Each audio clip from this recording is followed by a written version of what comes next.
క్రీస్తునందు ప్రియులారా, విధేయత క్రిస్మస్ విధేయత అంటే ఏమిటి?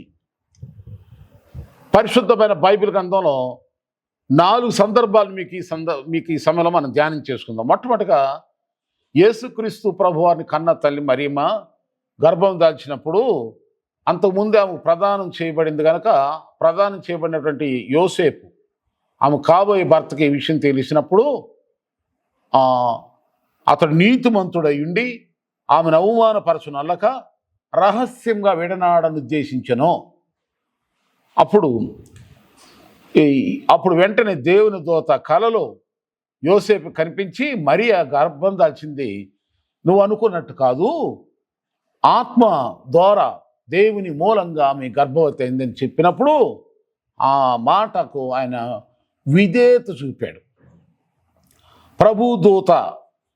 ప్రభుదూత స్వప్నమందు యోసేపుని ప్రత్యక్షమై హేరోదు ఆ శిశువును సంహరింపాలని ఎదుగుచున్నాడు కనుక నువ్వు లేచి ఆ శిశువును ఆయన తల్లిని ఎంటబెట్టుకుని ఐగుప్తునికి పారిపోయి నేను నీతో చెప్పే వరకు అక్కడనే ఉండమని అతనితో చెప్పాను. ఈ విషయాలు మత్తయి సువార్త 2వ అధ్యాయం 13వ వచనం 19, 20 వచనాలు కూడా మనం చూస్తాం. అలాగే మత్తయి సువార్త 1వ అధ్యాయం 24వ వచనం 25వ వచనంలో కూడా నేను చెప్పిన ఈ మాటలు మీకు కనిపిస్తాయి. యోసేపు విధేయత ఎలాంటి విధేయత అంటే గర్భము విషయంలో మరియ గర్భం తనకు ప్రదానం చేయబడిన మరియ గర్భం దాల్చినప్పుడు రహస్యంగా ఆమెను విడనాడాలనుకున్నప్పుడు దేవుని దూత క్లారిఫై చేయగా అంటే వివరించగా దేవుని వలన కలిగిందనగానే లోపడ్డాడు, విధేయత చూపించాడు. దేవుడు చెప్పిన మాటకు విధేయత. ఆమెను చేర్చుకున్నాడు. ఆమెని తీసుకుని ప్రజా సంఖ్యలో పాల్గొనటానికి వెళుతూ ఉండగానే మరి ఇల్లు వస్తుండగానే మరి పురిటి నొప్పులు వచ్చేసి మరి ప్రసవ వేదన అనుభవించి యేసుప్రభుని కానీ ఆ టైంలో యోసేపు ఉండుట. ఆ తర్వాత మరి హేరోదు రాజు మరి రాజు పుట్టాడు ఎవరబ్బా అని అతనికి డౌట్ వచ్చేసి ఆ యొక్క జ్ఞానులు చెప్పిన మాటలను బట్టి 2 సంవత్సరాల లోపు పసిపిల్లలను అందరిని నాశనం చేయాలనుకున్నప్పుడు యోసేపుకు దేవుడు మళ్ళీ కనిపించి శిశువుని తీసుకుని ఐగుప్తుకు పారిపో అంటే మళ్ళీ వెంటనే దేవుడు చెప్పినట్టుగా ఐగుప్తుకు తీసుకెళ్ళిపోయాడు. మళ్ళా హేరోదు చచ్చిపోయినాక మళ్ళీ తిరిగి తీసుకురా ఇశ్రాయేలు దేశాన్ని తీసుకురంటే మళ్ళీ తీసుకొచ్చాడు. అంటే దేవుడు చెప్పిన దేవుడు ఏదైతే చెప్తున్నాడో ఆ మాటకు విధేయత, లోబడే క్రిస్మస్ అయినా అంటే దేవునికి లోబడే క్రిస్మసా మీది జరిగించుకునేది? దేవునికి వ్యతిరేకమైందా? దేవునికి ఇష్టమైందా నీ క్రిస్మస్? దేవుడు చెప్పంది చేస్తున్నావా?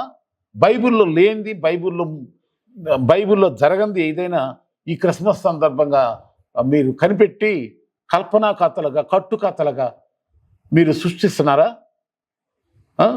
క్రిస్మస్లో యేసుప్రభు వారు జన్మించే సమయంలో ఎక్కడైనా ఏమైనా నాట్యాలు పిచ్చి డ్యాన్సులు ఏమైనా ఉన్నట్టు ఏమైనా ఉందా బైబిల్లో?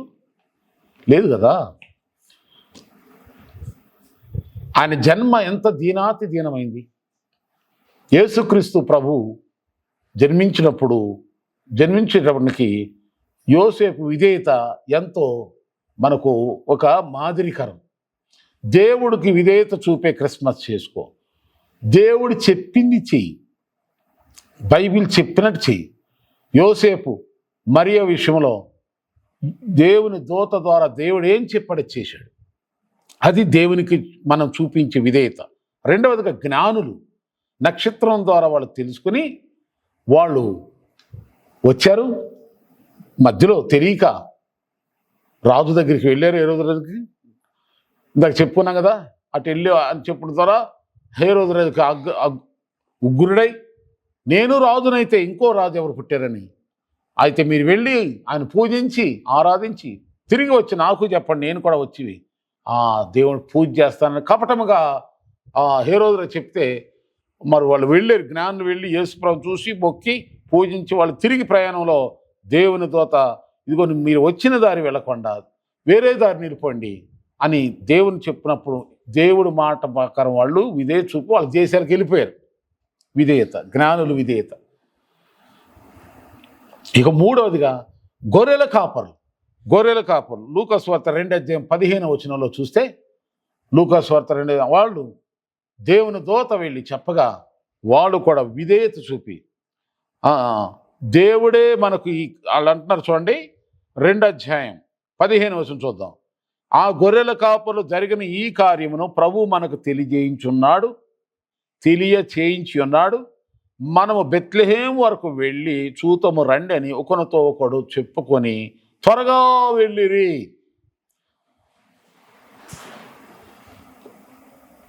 గొర్రెల కాపరులు విధేయత చూడండి.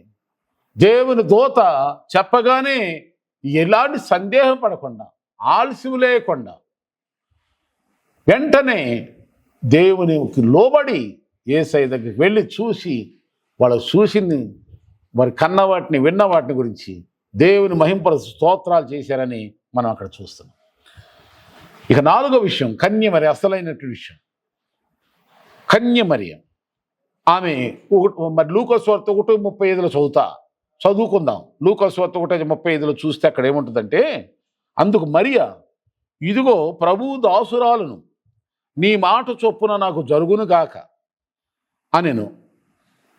అంతటా ఆ దూత ఆమె యొద్ద నుండి వెళ్ళి. ఇక్కడ బైబిల్ చెప్పే మాట ఏంటంటే, మరియా టోటల్గా పూర్తిగా దేవుని మాటకు విధేయత చూపించింది.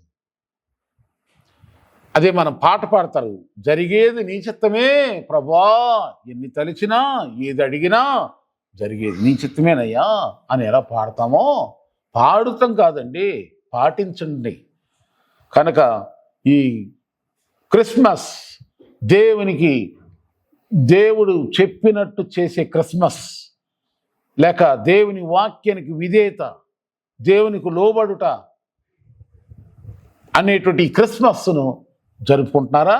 లేక దేవునికి అవిధేయంగా, దేవుని నామానికి అవమానకరంగా, దేవుని నామం దూషించే విధంగా దూషణకరంగా, దేవుని వాక్యములు లేనిది ఏదైనా చేసి ఈ క్రిస్మస్ సందర్భంగా చేసి యేసయ్యను బాధ పెడుతున్నారా? పరిశుద్ధాత్మను దుఃఖపరుస్తున్నారా? వద్దొద్దు, నీకు నాకు మహా సంతోషం అనుగ్రహించాలని యేసయ్య ఈ లోకానికి వచ్చాడు. కనుక ఈ బైబిలులో, ఈ లేఖనాలలో ఏమైతే పొందుపరిచి మనకుందో, ఎందుకంటే ఈ వాక్యం ఎందుకు రాయబడిందంటే, ఈ బైబిలు మనము ఆయన యందు విశ్వాసం ఉంచవాలననియు, ఆయన మార్గములను అనుసరించవాలననియు, ఆయనే దేవుడని తెలుసుకుని ఆయన కొరకు జీవించి ఆయన రాజ్యంలో చేరాలని ఈ పరిశుద్ధ గ్రంథం మన చేతిలో ప్రభు పెట్టాడు. ఈ గ్రంథంలో లేనిది ఏది కలపొద్దు, ఏది తీసేయొద్దు. కనుక ఈ గ్రంథంలో ఉన్న ప్రకారంగా చేసి దేవుడు చెప్పిన క్రిస్మస్, దేవుడు చెప్పిన క్రిస్మస్ జరిపించుకొని ధన్యులవుదాం. వ్యర్థమైన చేయమాకండి, అనవసరమైన చేయమాకండి. దేవుని వాక్యం మీకు ప్రాధాన్యత ఇవ్వండి, ఆరాధనకు ప్రాధాన్యత ఇవ్వండి. విరిగి నలిగిన మనసులతో దేవుని స్తుతించండి, ప్రార్థించండి. దేశం రక్షణ కొరకు, ప్రపంచ రక్షణ, ప్రజలందరి రక్షణ కొరకు యేసయ్య ఈ లోకానికి వచ్చాడు కనుక అందరి కోసం ప్రార్థన చేద్దాం. అందరి కోసం ప్రార్థన చేయటం, అందరినీ ఇంకా వీలైతే మందిరానికి ఆహ్వానిద్దాం. లేదా మీ గృహాలలో, మీ ప్రాంతాల్లో పెట్టుకుని ప్రార్థన కూడికలకి ఆహ్వానించి వారికి వాక్యం వినిపించండి. యేసయ్య ప్రేమను తెలియచేయండి, వాక్యాన్ని తెలియచేయండి, సత్యాన్ని తెలియచేయండి. అర్థమయ్యే విధంగా దేవుని చిత్తమేదో వాళ్ళ హృదయాల్లో గ్రహించేలాగా చేయండి. భయంకరమైన సౌండ్లు, భయంకరమైన డిజైన్లు, భయంకరమైన లైట్లు, ఆర్భాటాలు. ఈ బైబిల్లో ఒకటి ఉంది కదా, మీరు అన్యుల్లాగా మీరు పండగ చేసుకోవద్దు, అన్యుల్లాగా సంతోషించకూడదు. మన సంతోషం వేరు. ఒక పాపి రక్షణ పొందితే, మారు మనసు పొందితే అదే పరలోకమందు భూమి మీద కూడా సంతోషం అని బైబిల్ చెప్తుంది కదా. కనుక ఆ సంతోషం ఈ క్రిస్మస్ వేళలో మనం చూడాలి. అలాంటి క్రిస్మస్ పండుగలు మనం చేసుకోవాలి, జరగాలి. అలాంటి క్రిస్మస్ పండుగ ఆరాధన చేసుకుని ఎప్పుడు జరుగుతుందంటే దేవుడు చెప్పినట్టు మనం చేస్తే. మనకు తోచినట్టో ఎవరినో పోల్చుకుని అట్లాంటివి చేయమాకండి. దేవుని వాక్య ప్రకారంగా దేవుడు చెప్పిన క్రిస్మస్ చేయండి, దీవించబడండి. దేవుడు మీ అందరినీ ఆశీర్వదించునుగాక. మరి ఈ సందేశాలని అందరికీ షేర్ చేయండి, లైక్ చేయండి, కామెంట్ చేయండి. ప్రభు మీకు ప్రేరేపణ కలిగిస్తే ఈ పరిచయంలో పాలు పొంది మీ వంతు సహకారాన్ని అందించండి. God bless you all. Happy Christmas. Merry Christmas.